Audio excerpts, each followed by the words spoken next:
2012 Ford Focus sedan, titanium, sport. This is a quick review and drive and talk about this car. If you like anything in this, you find it useful at all, please like, subscribe. Really appreciate it. I have owned this car just over 7 years.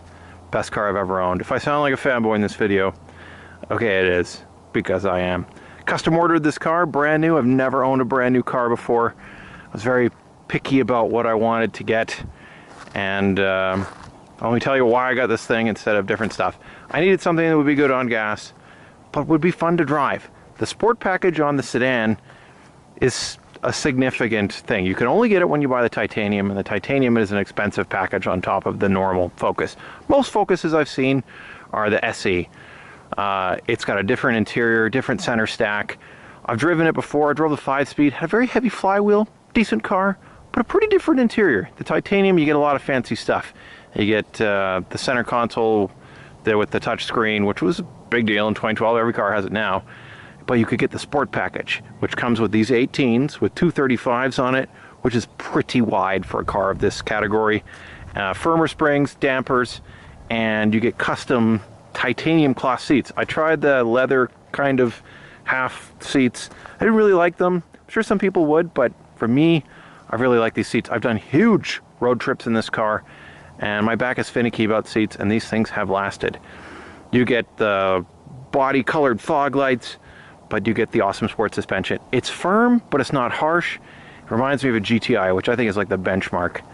This thing makes killer good mileage. I have made, at lower speeds, like 80 kilometers an hour, I've made over 40 miles a gallon. In town makes 31 or something. You can see the car has barely any fender gap. Completely stock for more mile per gallons. It's total body undercladding for aero. Really cool is the front rad has active grille shutters. So it's got plastic shutters in there which will open and close based on highway speed for better aero. So it's really focused on fuel economy, but this car is really fun to drive and it has a great motor. Let's talk about the motor for a minute. This car was brand new in 2011. They had been essentially making the same platform from like, I think 99 till 2010, but this was the whole new Euro car. The question was, could they sell an expensive compact car? Yes. Well, at least they did to me. What we got in here is standard 2-liter 4-cylinder 16-valve, but it's got direct injection. Direct injection is the best. Direct injection allows you to run a super high compression ratio without knocking and on regular gas. This thing has like a 12.5 to 1 compression ratio, which is very high. There used to be like Integra Type Rs, super fancy cars that required really high octane, had that kind of compression ratio, but you can get that now with 87 octane. So this car has superb mid-range and low end. It's rated 160 horsepower and I think 150-ish torque, but I think they dyno 170. It feels really strong, especially at sea level. We're at 3,600 feet here, so it's a bit slower, but this motor is excellent. Very flexible, pulls to redline really strong. It's got electric power steering too, adds more mile per gallon. I think the feel is pretty good. I'm totally used to it. Sure is a lot of room in the back for a turbo, isn't there? It's like they thought about it. Let's have a look at the inside. Reasonable back seats for a smaller car. You can fit all else in there. You know, it's pretty much standard in class. They sold this car in hatchback, which is, I think, a lot more hatchbacks than I do see sedans. But I just prefer the look of the sedan. I think the hatchback's probably more useful. But I like sedan, I like locking trunk. It doesn't have a massive trunk.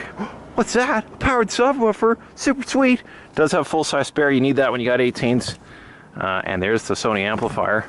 There used to be a lot of plastic containers in here, which just took up trunk space, so I removed those. Let's have a look at the inside.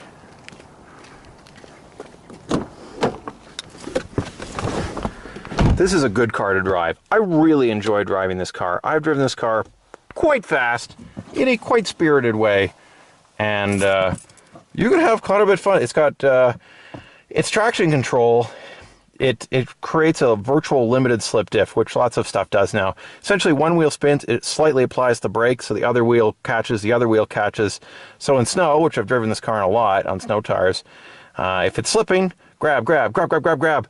It also has a super rad stability control, which is not intrusive. So when you go into a corner, pretty hot, it never understeers this car, and the limit is high. So it'll, like, if you're turning left, it'll like break that inside left tire to tighten your turn in. The car is fantastic. It really turns hard. It's a very balanced chassis, reasonable ride quality, but decently firm. Let's check this thing out. This thing has the 6-speed dual clutch. There's lots of things you can read on the internet about this being crappy. There were a few problems early on. Mostly people weren't used to it. What it is a manual transmission. So it's just a 6-speed manual, but it's controlled automatically and it has 2 clutches instead of 1. They're integrated in a single unit. So essentially it's pre-selected first and second. So when you shift, it goes burp, burp, burp. So shifts are really fast, but it's very efficient because it has, like Volkswagen has wet dual clutches. This is a dry clutch, again for economy. So when you launch in first, it has to slip the clutch a little bit, so it's not a super hard launch like a torque converter, but it works pretty well. The fuel economy is excellent. The performance is very good. This is a Ford Sync system. Some people complain about it. I think it's a pretty good system. This car has factory nav on it, which I've used through the US and Canada. It works pretty well. It's all voice controlled. Once you learn how the voice controls work, you can program it no problem. Stereo is excellent. Such a good stereo in this car. It's got 10 speakers, powered sub in the rear, really balanced mids in the front and mid-range. This thing is really good. This thing, we have Sirius on here. All your controls here for your voice, your phone controls, cruise, it all fits where it's supposed to be. Your multifunction display up here, which works good. A word about sport mode. This one has the optional gear selectors on here. Sport mode, I put it in there. It holds gears longer, essentially, and sort of guesses in a more sporty manner for driving. You can also pre-select the gears on here.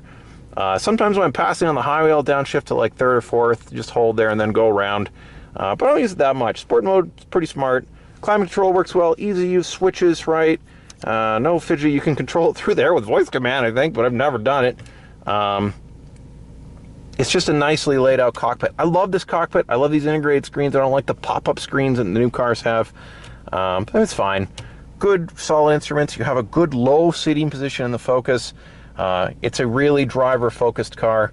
Focused car! All sorts of it. You can change the LED interior colors. Lots of stuff. Lots of nice touch interior plastics in here. It's well built. It's a nice car. Heated seats. You gotta have that. Anyways, let's take this baby for a spin. Put on my seatbelt. Buckle up for safety. Let's go. It's got a hill hold on this thing too. So when you're on a hill, until you touch the throttle, it'll hold the brakes. Just like a good European car should. I've commuted in this car a lot. It's great for sitting in traffic. It is so cheap to drive this car. I love modern cars. You can have a relatively quick car. It's not fast, but it's quick. It pulls really well, especially at sea level. This thing's like a rocket at sea level. It handles really well. It has excellent brake feel. They're a little snatchy initially, but they're quite powerful. They've never faded on me, and I've driven this car plenty hard. Cheap to drive, pretty fast, handles great. It's amazing. The interior noise is pretty reasonable. It's not super insulated, but it's pretty good. Again, I really like this car. It's also a brilliant road trip car. I've done huge, like 6,000, 7,000 kilometer trips through the US with this thing. My back never gets tired. Always feeling good. And this thing just sips the gas. Just a little sipper. Ooh, look at that Maxima. Let's turn around. Get a little throttle on. Again, we're at altitude here and stuff, so it's not as quick as it is at sea level, but it works real nice. Because this was the only new car I've ever had, I've only used the best parts on this thing.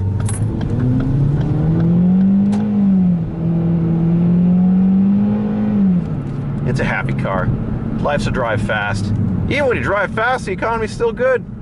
All the best brake parts, all the best synthetics. I do some wheel bearings on it, use all the good stuff. I put a new rad in because after a lot of 30 and 40 below, the rad eventually split. But the quality of everything in this car is good. It's very well designed. All the ball joints and stuff have nice sealing over them. There's very little exposed metal underneath for the aero, so it doesn't really rust. The body control is good. The gaps are good. When you buy an expensive subcompact car, this car was $27,000 new, and there were more options you could get on top of that. You get a good car. I love this car. Really, this is a good car. I love it. So cheap to drive. Down with the man. Oh, she's a clever girl. Oh. Anyways, hope you found this review useful. I really, it's a great thing. Fords aren't perfect. I've never really owned a domestic like this before. I've mostly owned Japanese. But this baby stands up to the test. What's your experience? You like it? You love it? You probably like it if you're here watching this review. It's because you own one of these things and you're like, yeah, it's a good car, Alex. I like it. Anyways, see you in the next one.